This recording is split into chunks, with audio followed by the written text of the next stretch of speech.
আসসালামু আলাইকুম viewers, take টুল YouTube চ্যানেলে আপনাদের স্বাগতম। রিসেন্টলি আপনারা আমাদের ইউটিউবে বেশ কমেন্ট করেছেন যে মিনি ড্রিল দেখানোর জন্য। তো আজকে আপনাদেরকে দেখাবো কীভাবে একটি ড্রিল মেশিন তৈরি করতে যায়। আপনার চাইলে বাসায় আপনারা এরকম একটি ড্রিল মেশিন তৈরি করতে পারবেন। তো এই ড্রিল মেশিন তৈরি করতে আপনাদের লাগবে এরকম একটি motor cover, 3D printed motor cover, একটি 775 মোটর। এইরকম কাভারটি দিয়ে মোটরকে হচ্ছে ডাইরেক্ট যে ভেতর থেকে যে শব্দটা থেকে রোধ করানোর জন্য, অথবা একটা দেখতে সুন্দর করার জন্য এরকম কাভারটি লাগবে। মোটর লাগবে একটি 775 মোটর, আর হচ্ছে একটি ড্রিল চাক লাগবে। তো শুরুতেই আমরা যেটা করব, ড্রিল চাকের থেকে ড্রিল চাকের যে ড্রিল হেডটি এইটা আমরা এইভাবে লাগিয়ে নিব মোটরের শ্যাফটের সাথে। এর দুই পাশে ছোটো ছোটো নাট থাকবে, নাটগুলো দিয়ে টাইট করে লাগিয়ে দিতে হবে যাতে মোটরটি শরীর মুভ না করতে পারে। এরপর আমরা যে 3D প্রিন্টেড মোটর কাভারটি, এই মোটর কাভারটি এইভাবে লাগিয়ে নেব দেখতে সুন্দর দেখার জন্য, অথবা সেফটির জন্য। অনেক সময় দেখা যায় এর ভেতরে হাত ঢুকে যাবে, সেক্ষেত্রে একটা দুর্ঘটনা করতে পারে। তো আমরা সেফটির জন্য এখানে 3D প্রিন্টেড কাভার ব্যবহার করেছি, মোটর কাভার।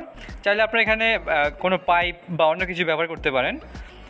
তো জাস্ট একটু হালকা টাইট করে লাগিয়ে দিচ্ছি চাপ দিয়ে, যাতে মোটরটা সহজেই এর ভিতরে লেগে যায়। এটা কিন্তু খুবই ইজি, আমরা এর আগেও ভিডিও দেখেছি কীভাবে এটা সেট আপ করতে হয়। ঠিক এইভাবে আপনারা সেট আপ করে নেবেন। তারপর এখান থেকে যে কোনো মাপের আমরা ড্রিল বিট নিয়ে নেব।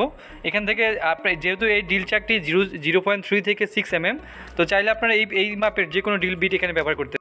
তো আমরা যেহেতু এখানে ছোটো কাজ করব বা টেস্ট করার জন্য আমরা এখানে 3 mm একটি ড্রিল বিট নিয়ে নিয়েছি। চাইলে আপনারা এখানে সর্বোচ্চ 6 mm ড্রিল বিট ব্যবহার করতে পারবেন। ড্রিল বিটটি লাগানোর পরে এই ক্লাম্পটি দিয়ে এটাকে টাইট করে লাগিয়ে দিতে হবে, যাতে এটা সরাসরি কোনো এখান থেকে খুলে না যায়, কারণ এটা অনেক স্পিডে ঘুরবে, তখন কিন্তু এটা খুলে যাওয়ার চান্স থাকে। এটা অবশ্যই টাইট করে লাগিয়ে দিতে হবে। হয়ে গেল আমাদের কিন্তু এই সেট আপটি, পরিপূর্ণ একটি সেট আপ হয়ে গেল। কিন্তু আমরা এখন মোটর কাভারটির পেছনের সাইডে লাগিয়ে দেবো। যেহেতু আমি টেস্ট করেছি, যার কারণে আমি এখানে কস্টিপ ব্যবহার করেছি। আপনারা চাইলে এখানে কোনো গ্লুগান ব্যবহার করতে পারেন, অন্যান্য গাম ব্যবহার করতে পারেন, বা এখানে সুপার গ্লু ব্যবহার করতে পারেন। জাস্ট আমি টেস্ট করার জন্য এখানে কস্টিপ লাগিয়ে দিয়ে দেখিয়েছি যে কীভাবে এটাকে সেট করা যায়।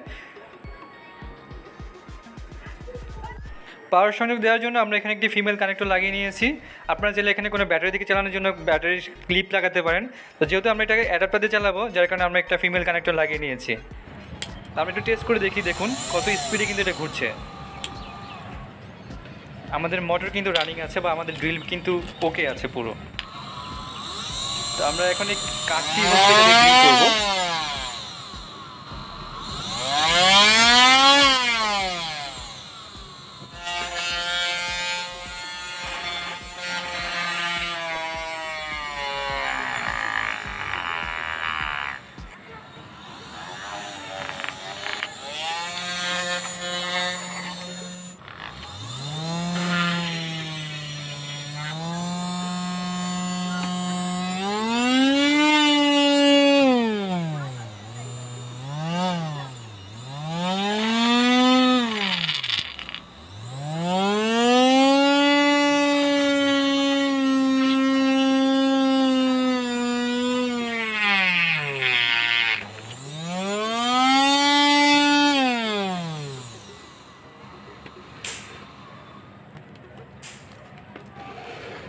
দেখুন কিভাবে ড্রিল করা হয়েছে এটা দিয়ে। যদিও আমার হাত কিন্তু পাকাপোক্ত ড্রিল করার জন্য প্রস্তুত না, তারপর আমি চেষ্টা করেছি। এটা এত স্পিডে ঘুরে আমি আসলে হাতটা ঠিকমতো রাখতে পারছি না, হাত অনেক নড়াচড়া করতেছে।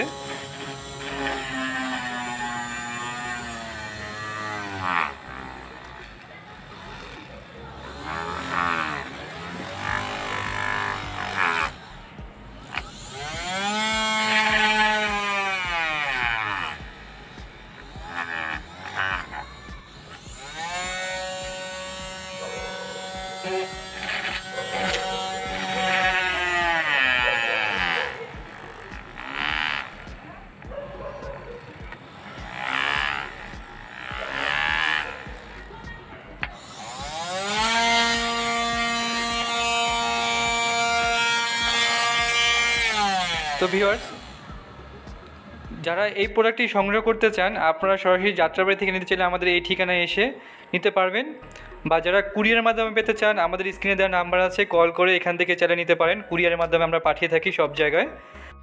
আপনারা চাইলে সহজেই এইরকম ড্রিল তৈরি করতে পারবেন বাসায়, এবং এই ড্রিল দিয়ে আপনারা দেয়াল, কাঠ অথবা পিসিবি, ইলেকট্রনিক্সের পিসিবি আপনারা ড্রিল করতে পারবেন। তো ভিউয়ার্স, ভিডিওটি কেমন হয়েছে অবশ্যই কমেন্টস বক্সে জানিয়ে দেবেন, এবং যারা আমাদের চ্যানেলটিকে এখনও সাবস্ক্রাইব করেনি অবশ্যই সাবস্ক্রাইব করে বেল আইকনে ক্লিক করে রাখবেন।